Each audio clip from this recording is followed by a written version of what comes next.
What's good, YouTube? It's K.D.M Sports here, and another fight has been announced. The rematch between O Malley and Chito Vera. The first fight between them took place back at UFC 252 during the pandemic, where O Malley suffered his first ever professional loss in the first round of that fight. The fight was essentially ended after Chito hit a nerve on O'Malley's leg, which hampered his own mobility, and Chito ended up raining down punches and elbows to close the show. This time around though, O'Malley is the champ and has beaten the very best of the division since then. Personally, I believe Sean will win this rematch. Injuries that are inflicted like that during fights are not very common, and Sean has also shown he can be in very close and intense fights given the Peter Yan fight. So I don't think Sean would slow down at any point during this fight. Power is going to be in Chito's favor, speed is in O'Malley's favor, and accuracy is vastly in O'Malley's favor as well given the stats. Sugar is at an impressive 61%, while Chito is just at 50%.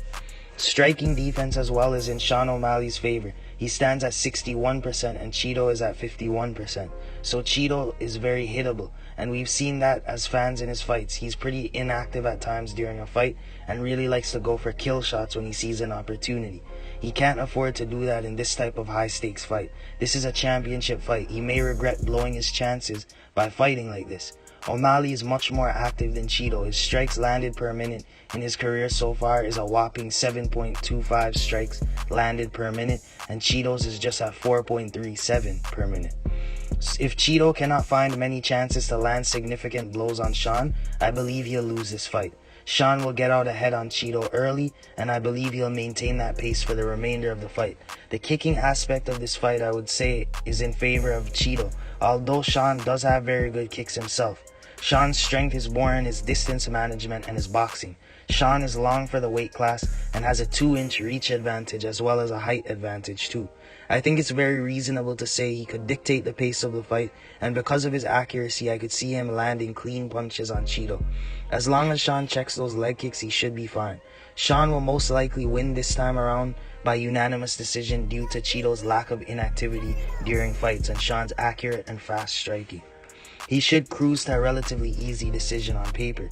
Sean seems like the much better fighter, and hopefully we'll get to see Sean at his full potential. Sean is very diverse. Sean is basically like a 135-pound version of Israel Adesanya, but with probably more crisp boxing. I don't believe Chito will bite on Sean O'Malley's feints, as he's too experienced and a good striker himself.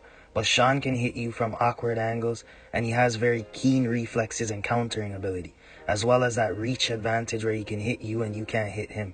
This is why I picked Sean O'Malley this time around, and not to take credit away from Chito's first win against O'Malley, but I believe O'Malley has a high IQ and he won't fall victim to those calf kicks again.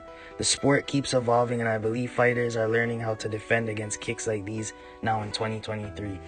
Sean O'Malley via unanimous decision is my early prediction. Thank you guys for listening to me talk and share my opinion. As always, make sure to subscribe, like, share, and if you've got any opinions, feel free to leave it in the comment section below.